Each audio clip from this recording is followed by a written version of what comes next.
Bismillahirrahmanirrahim. Assalamu alaikum. My name is Nadia Shabir, MSc Mathematics 4th semester Section B, NCBA AND Bahawalpur. आज जो discuss करने जा रही हूँ वो है गेम थ्योरी। देखते हैं कि गेम थ्योरी का बेसिक कंसेप्ट क्या है। गेम थ्योरी को डिस्कस करते हैं।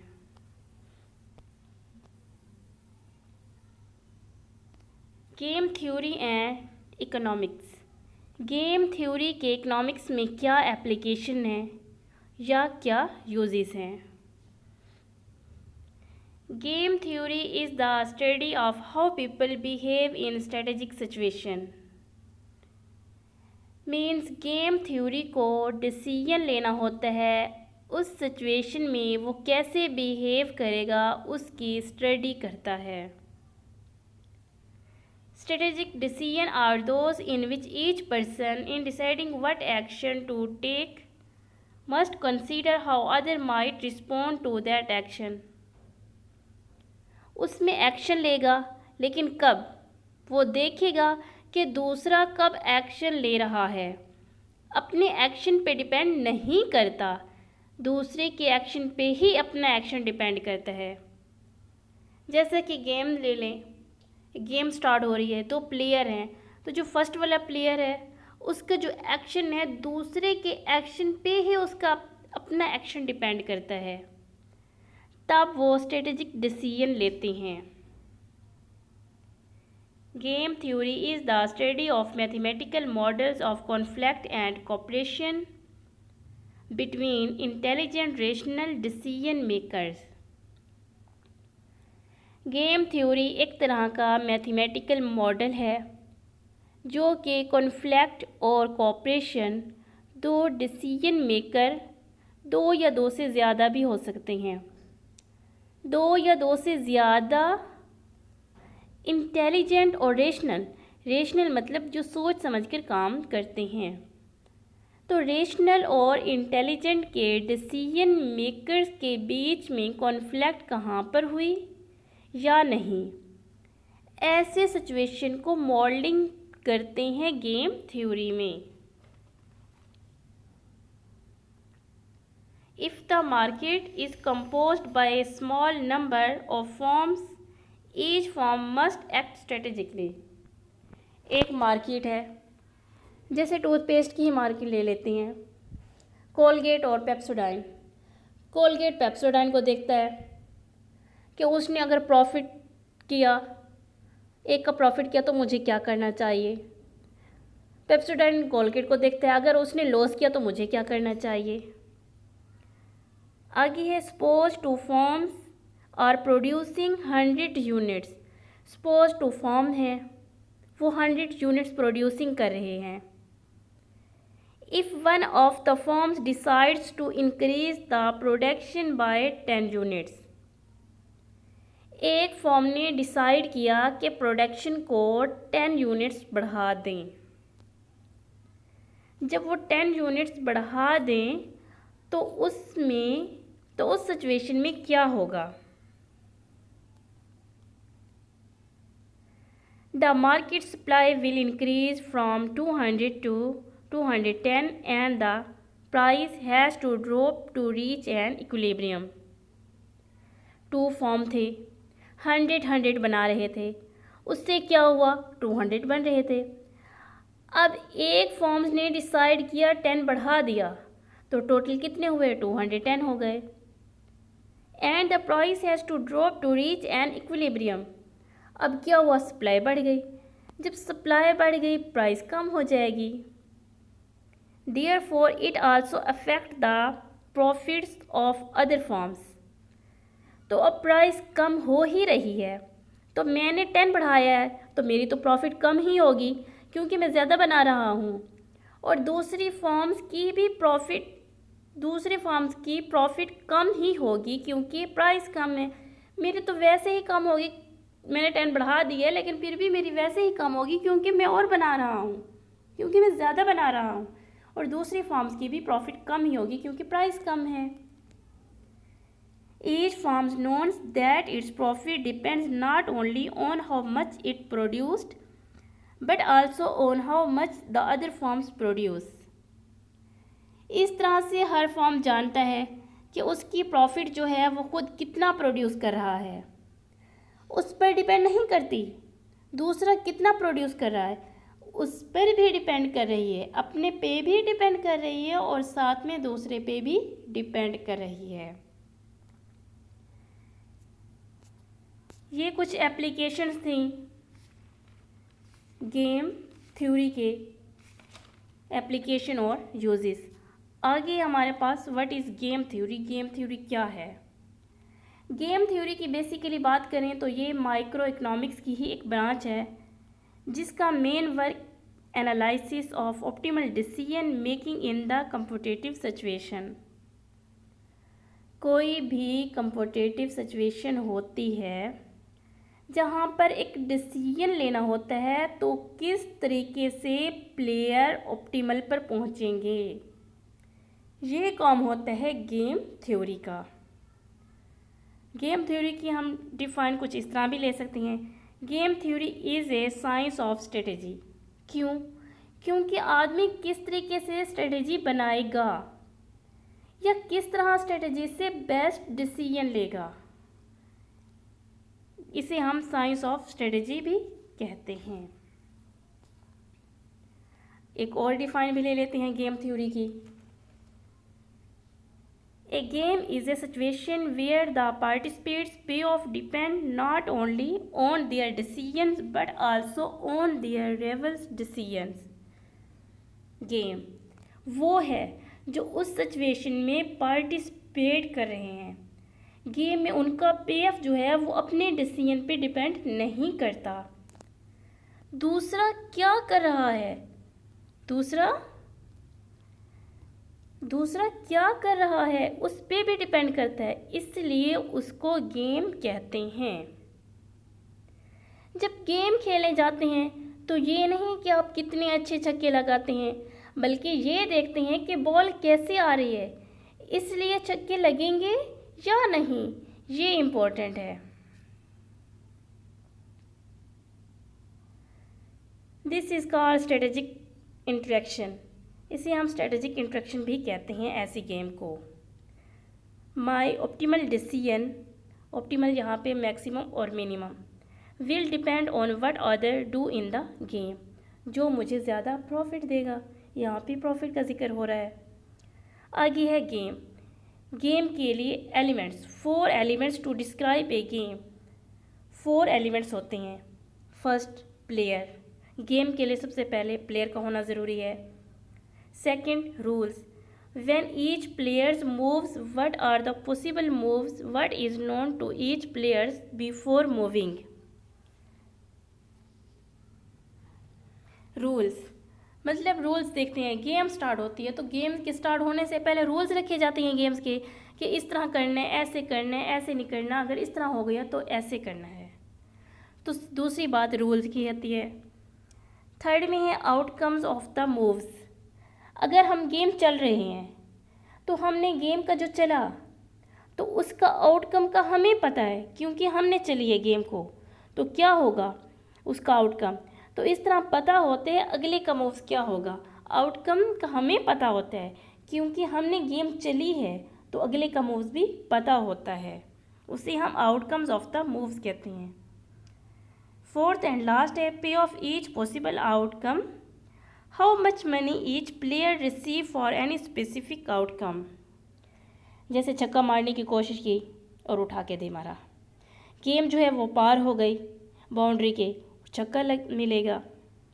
पे ऑफ में भी पता लगता है कि प्रॉफिट बढ़ाएगा हमारा, क्या मिलेगा, मुझे कितना फ़ायदा होगा, अगर प्रॉफिट कम होगा तो मुझे कितना कम मिलेगा। ये थे कुछ एलिमेंट्स गेम के। आगे जो है वो है एक मैथमेटिशियन है जॉन वॉन न्यूमन और जॉन नॉश। इन्होंने गेम थ्योरी पर काम किया था। बाद में एक और इकोनॉमिस्ट थे जिसका नाम ऑस्कर मॉर्गेनस्टर्न है, उन्होंने भी गेम थ्योरी पर काम किया था। गेम थ्योरी, कुछ एग्जाम्पल स्टार्ट करने से पहले, कुछ समझने से पहले हम गेम थ्योरी में जो टर्म यूज हो रही हैं पहले उसको डिस्कस कर लेते हैं। ठीक है, गेम। यहाँ पे बेसिकली गेम की बात हम कुछ इस तरह करते हैं कि जनरली ये तो वही है कि गेम कौन सा होता है और उसमें रिज़ल्ट होता है, प्लेयर पर डिपेंड करता है, दो प्लेयर्स होते हैं, खेलते हैं और रिज़ल्ट निकल कर आ जाता है। ज़ीरो सम गेम्स थ्योरी, कि ज़ीरो सम गेम्स थ्योरी क्या होती है। In zero sum games the loss of one is gain of another. जो ज़ीरो सम होती है उसको बेसिकली किसी एक का प्रॉफिट हुआ तो दूसरी को उसका लॉस हुआ, ऐसे को हम ज़ीरो सम गेम्स थ्योरी कहते हैं।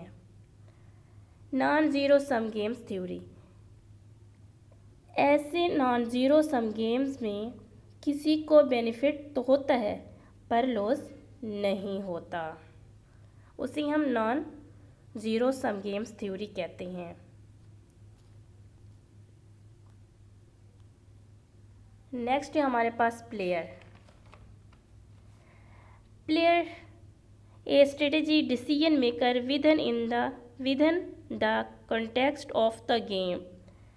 जो भी दो पार्टिसिपेट्स हैं हमारी इस थ्योरी के अंदर, गेम थ्योरी में जो इकोनॉमिक्स स्टडी कर रहे हैं, अब जो मैं प्लेयर की बात कर रही हूँ उसमें बेसिकली क्रिकेट या हॉकी की बात नहीं कर रही, यहाँ मेकर डिसीजन की बात कर रही हूँ कि ऑप्टिमल डिसीजन या बेस्ट डिसीजन वो है जो आपस में बेस्ट डिसीजन लेते हैं, उसे हम प्लेयर कहते हैं। नेक्स्ट है हमारे पास स्ट्रेटेजी। स्ट्रेटेजी आप जानते हैं कि जो हमारा प्लान है, जो प्लान बनाते हैं गेम के, उसे हम स्ट्रेटेजी कहते हैं। पे ऑफ, पे ऑफ बेसिकली कहा जा रहा है वो इस डिसीजन मेकिंग से क्या हमें मिल रहा है। A player receive from arriving at a particular outcome, particular outcome पर हमें क्या मिला, उससे नेक्स्ट है हमारे पास equilibrium. The point in a game where both players have made their decisions and an outcome is reached.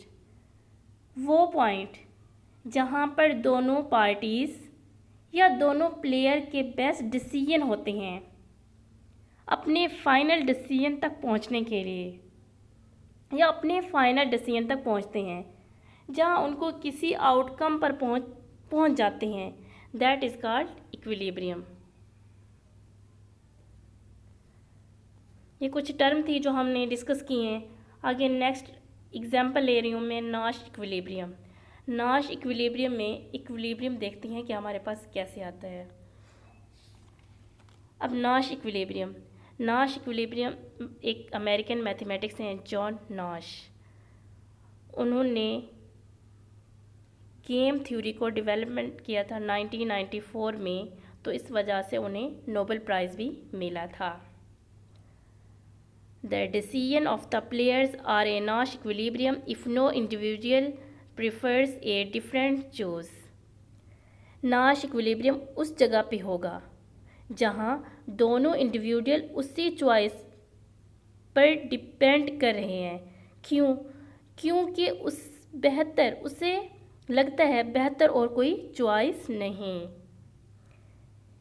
In other words, each players in choosing the best strategy given the strategies chosen by the other players. हर एक player दूसरे की strategy देखते हुए best चल रहा है। I will do whatever I want to provided what you do. दूसरे पे डिपेंड कर रहा है, इसीलिए दूसरे को देखते हुए ऐसी स्ट्रेटेजी बेस्ट है। दूसरे को देखते हुए अपनी स्ट्रेटेजी बेस्ट है। वहाँ पर दूसरा कुछ भी कर रहा है, उससे अपनी स्ट्रेटजी बेस्ट ही लगती है, उसे अपनी स्ट्रेटजी बेस्ट ही है। नेक्स्ट है saddle point. It is the equilibrium point by नाश एनालिसिस। नाश इक्विलिब्रियम का दूसरा नाम हम उसे सैडल पॉइंट भी कहते हैं। नाश इक्विलिब्रियम को समझने के लिए एक मैंने टेबल लिया है, दो कंपनी ली हैं, होंडा और टोयोटा। चाइनीज़ की दो कंपनीज हैं, होंडा और टोयोटा। ये जो ब्लैक वाले हैं ये होंडा के हैं, जो ब्लू वाले हैं ये टोयोटा के हैं। अब है होंडा कहता है, ये होंडा जो क्या है वो कहता है नया प्लांट मैं बनाऊंगा, नया प्लांट मैं बनाऊंगा। अगर वो बना रहा है तो या तो उसे 16 मिलियन प्रॉफिट, अगर वो न्यू प्लांट बना रहा है तो उसे $16 मिलियन प्रॉफिट होगा। यहाँ या तो 16 होगा या तो 20 होगा अगर होंडा ने बना रहा है नया प्लांट, ठीक है। और अगर वो नहीं बनाना चाहता, अगर वो नहीं बनाना चाहता तो 15 होगा। और टोयोटा बना रहा है, टोयोटा बना रहा है तो उसे $20 मिलियन प्रॉफिट होगा। और होंडा नहीं बना रहा तो उसे $15 मिलियन होगा। दोनों सोचते हैं, वो होंडा कहते हैं मैं अगर बना लूँ तो क्या पता वो टोयोटा बना रहा हो, टोयोटा कहते हैं मैं अगर ना बना रहा हूँ या मैं बना रहा हूँ वो होंडा ना बना रहा हो। तो ऐसे में वो क्या करते हैं, दोनों सोचते हैं कि नहीं हम बना ही लेते हैं, दोनों बना ही लेते हैं। तो जब दोनों बनाएंगे तो दोनों को 16 मिलियन प्रॉफिट होगा। दोनों को 16 मिलियन प्रॉफिट होगा, दोनों बना रहे हैं। क्योंकि वो दोनों यही सोच के बनाती हैं, दोनों अलग अलग होती हैं। वो कहती हैं हम बना ही लेती हैं, क्या पता टोयोटा ने बना लिया हो। अगर टोयोटा बना रहा है, ये देखिए वो टोयोटा बना रहा है उससे 20 हो रहा है और होंडा नहीं बनाता उससे 15 होता है। वो कहता है क्यों होंडा जो कहता है टोयोटा बना रहा है उसे 20 हो रहा है और मैं नहीं बना रहा मुझे 15 हो रहा है, तो क्यों ना मैं भी बना के 60 ले लूँ, मैं भी बना के 60 ले लूँ। तो इसीलिए जब होंडा भी बना लेता है फिर होंडा को भी 16 मिलियन प्रॉफिट होता है और टोयोटा को भी 16 होता है। तो ये हमारे पास हो गया इक्विलिब्रियम। आगे हम कुछ देखते हैं नेक्स्ट एग्जांपल, प्रिजनर्स डिलीमा। कुछ नॉश इक्विलिब्रियम से कुछ पता चला होगा, समझ आई होगी। अब नेक्स्ट हम प्रिजनर्स डिलीमा डिस्कस कर रहे हैं। हो सकता है यहाँ पे कंसेप्ट आपका क्लियर हो जाए कि प्रिजनर्स डिलीमा जो है वो होती क्या है, प्रिजनर्स डिलीमा होता क्या है।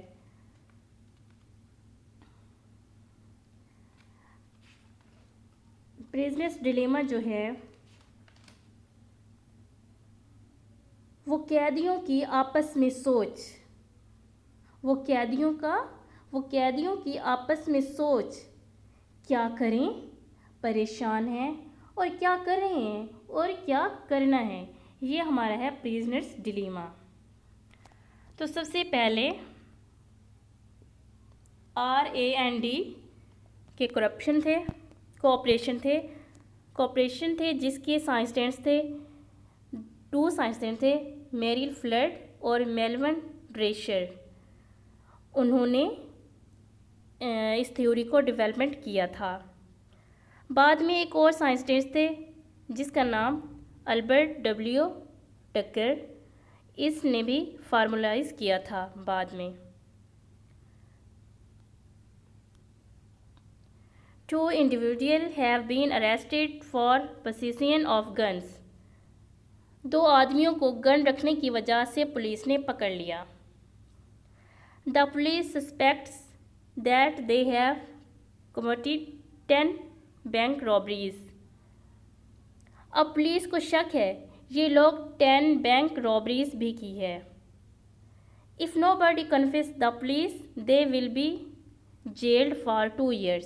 पुलिस को शक है, कन्फर्म नहीं, तो पुलिस कन्फेस कराएगी, दोनों को अलग अलग कर देंगे और कन्फेस करवाएंगे. If only one confess, he will go free and his partner will be jailed for 40 years. एक ने कन्फेस कर ली कि हाँ हमने ऐसा किया है, और वो तो फ्री हो जाएगा जिसने कहा है, और जो दूसरा जो उसका पार्टनर होगा उसको 40 साल की कैद होगी. If they both confess they get 16 years. अगर दोनों ही कन्फेस कर लेते हैं तो दोनों को ही 16 years की कैद होगी. मतलब जब हम पुलिस वाले दो आदमी को पकड़ लेते हैं और उन्हें शक होता है, फिर उससे कन्फेस करवाते हैं. जब वो अलग अलग दोनों को अलग अलग लेकर पुलिस बात करती है तो रॉबरीज के बारे में पूछती है, तो दोनों कन्फेस नहीं करते. तो गन रखने के लिए दोनों को तो पहले 2-2 साल की होती है. दोनों कन्फेस नहीं करते, दोनों नहीं बताते, दोनों कुछ नहीं कहते, तो दोनों को गन रखने की वजह से 2 years 2 साल की कैद हो जाती है. लेकिन फिर एक कहता है, एक ने कन्फेस कर लिया कि हाँ हमने किया है. जो कन्फेस करता है उसे फ्री कर देंगे, उसे फ्री कर देते हैं, उसे छोड़ देते हैं, और उसके पार्टनर को 40 साल कैद हो जाती है. इफ़ दे बोथ कन्फेस, अगर दोनों ने ही कन्फेस कर लिया, दोनों ही कन्फेस कर गए, तो दोनों को 16 साल की कैद हो जाती है. यहाँ पे हमने ये एग्जाम्पल भी ली. आगे हम टेबल पॉइंट से भी कुछ एग्जाम्पल लेते हैं. यहाँ पे और क्लियर हो जाएगी कि दो कैदी हैं, एक रॉन और एक डेविड. ये जो ब्लैक वाले हैं ये रॉन के हैं, और जो कलर वाले हैं वो डेविड के हैं. रॉन कहता है मैं कन्फेस करूँगा, तो जब वो कन्फेस करेगा तो उसको क्या होगा, 5 साल की कैद होगी. अगर वो कन्फेस, ये जो है हमारे पास डेविड जो है, ये रॉन जो है वो कन्फेस करता है, 5 साल की कैद हो गई, और या तो 0 साल की हो जाएगी. अगर यहाँ पे वो कहता है मैं नहीं करता, तो वो जो उसका साथी है, हाँ वो कहता है मैंने कन्फेस कर लिया, उसने डेविड ने कहा हाँ जी हमने किया है, डेविड ने कहा है हमने किया है, तो वो 0 साल मतलब वो फ्री हो जाएगा. तो रॉन को जो उसका दूसरा साथी है उसको 10 साल की कैद हो जाएगी. इस तरह से जब डेविड कहता है, रॉन कहते हैं हाँ हमने कर लिया, अब यहाँ पे उसको 0 साल की जेल हो जाएगी, मतलब वो फ्री हो जाएगा, और डेविड को 10 साल की हो जाएगी. अगर वो दोनों नहीं करते, दोनों कन्फेस नहीं करते, तो दोनों को 1-1 साल की जेल होनी थी. लेकिन वो कब उनको पता होता, वो तो ये सोच रहे थे क्या पता मैं अगर कन्फेस कर लूँ वो दूसरा कन्फेस ना करे, तो इसीलिए वो दोनों ही यही सोचते हैं कि हम कन्फेस कर ही लेते हैं, क्या पता उसने कर लिया. इसीलिए दोनों को 5-5 साल की जेल हो जाती है. तो ये हमारा equilibrium 5-5 years.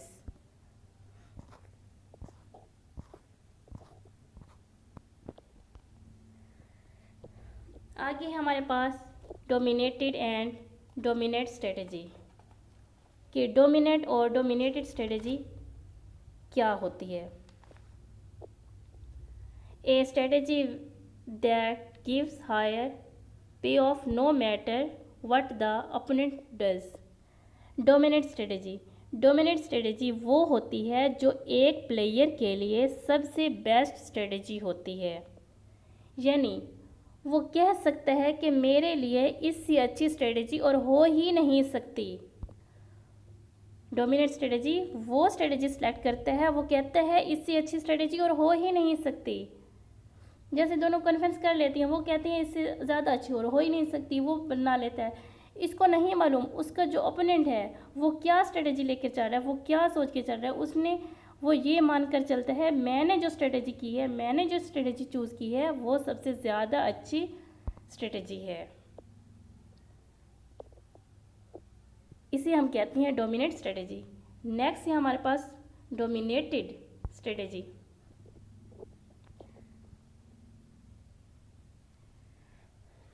A strategy is dominated if there exists another strategy that is dominant. So far we have only assumed that each player is rational to determine the outcome of the game. Dominate strategy इसके opposite होती है। यहाँ पर एक player वो strategy choose करता है जिसको पता है इससे बेहतर स्ट्रेटेजी एक और है। डोमिनेटेड की बात कर रही हूँ कि यहाँ पे प्लेयर ऐसी स्ट्रेटेजी चूज़ करता है, सिलेक्ट करता है जिसको पता है कि इससे बेहतर एक और स्ट्रेटेजी है, यानी वो बेस्ट नहीं लेता, बेस्ट से एक नीचे वाली चूज़ करता है। यानी कि मैंने उसमें से कहा कि मैंने नहीं बनाया और उसने बना ली, तो इसे इससे हमने कम वाली स्ट्रेटेजी चूज़ की है, इसे हम डोमिनेटेड स्ट्रेटेजी कहते हैं।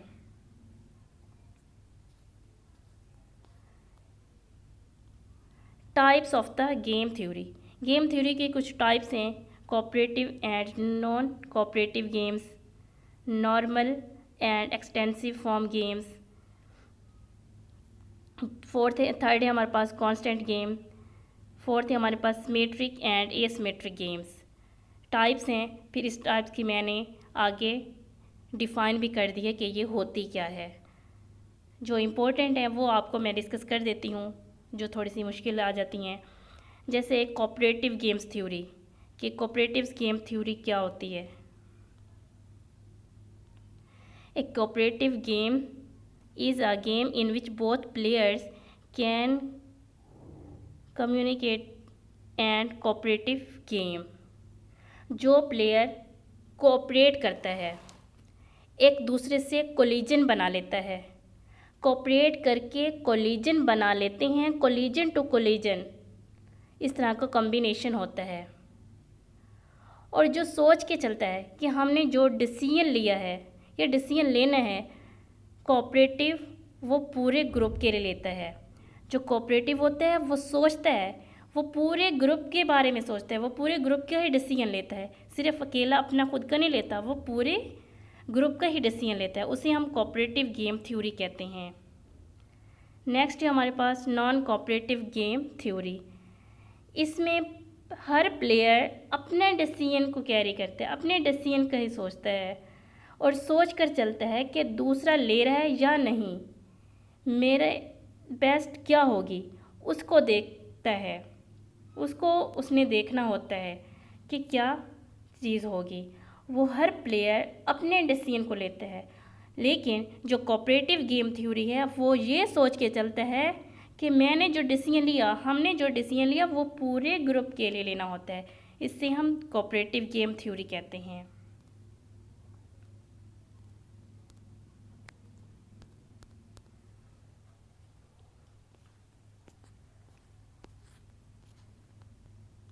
नेक्स्ट कुछ टाइप्स हैं आगे भी, normal form, extensive form, sequential games, और इसकी आगे डिफ़ाइन भी दी हुई हैं। ये इतनी नहीं है, डिफ़ाइन दी हुई हैं, आपको आसानी से जब रीड करेंगे तो आपको आसानी से समझ आ जाएगी। बस मैंने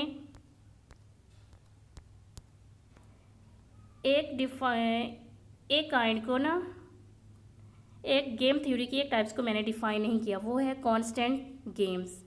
वो है कांस्टेंट गेम्स। कांस्टेंट गेम्स का मतलब होता है ज़ीरो सम गेम्स या non zero sum games. Constant में ज़ीरो सम भी आ जाता है और नॉन ज़ीरो सम भी आ जाता है। इसके अलावा बाकी सबकी मैंने डिफ़ाइन राइट कर दी है, साथ साथ में आपको आसानी से समझ आ जाएगी जब आप इसकी रीडिंग करेंगे। अब नेक्स्ट और लास्ट है हमारे पास सोल्यूशन ऑफ द गेम्स, कि गेम्स का हमने सोल्यूशन कैसे करते हैं।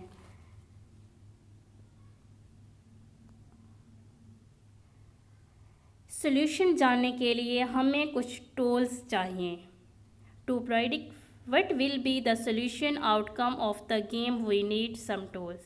Solution जानने के लिए हमें कुछ tools चाहिए. फर्स्ट है dominated and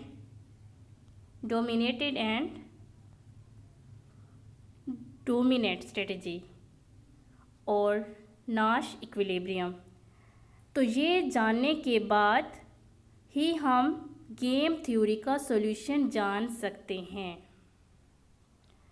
तो ये हमारे पास थी गेम थ्योरी की कुछ बेसिक कंसेप्ट थे जो कि मैंने आपको बताए हैं, डिस्कस किए हैं कि गेम थ्योरी एंड इकोनॉमिक्स में क्या एप्लीकेशन है, क्या यूजेस हैं. फिर उसके बाद मैंने आपको बताया, डिस्कस किया है कि गेम थ्योरी होती क्या है और उसका मेन वर्क क्या है. एक और डिफ़ाइन भी बताई है. उसके बाद फिर मैंने टर्म यूज़ किए हैं, कुछ टर्म्स के बारे में बताए हैं. उसके बाद फिर मैंने आपको नाश इक्विलिब्रियम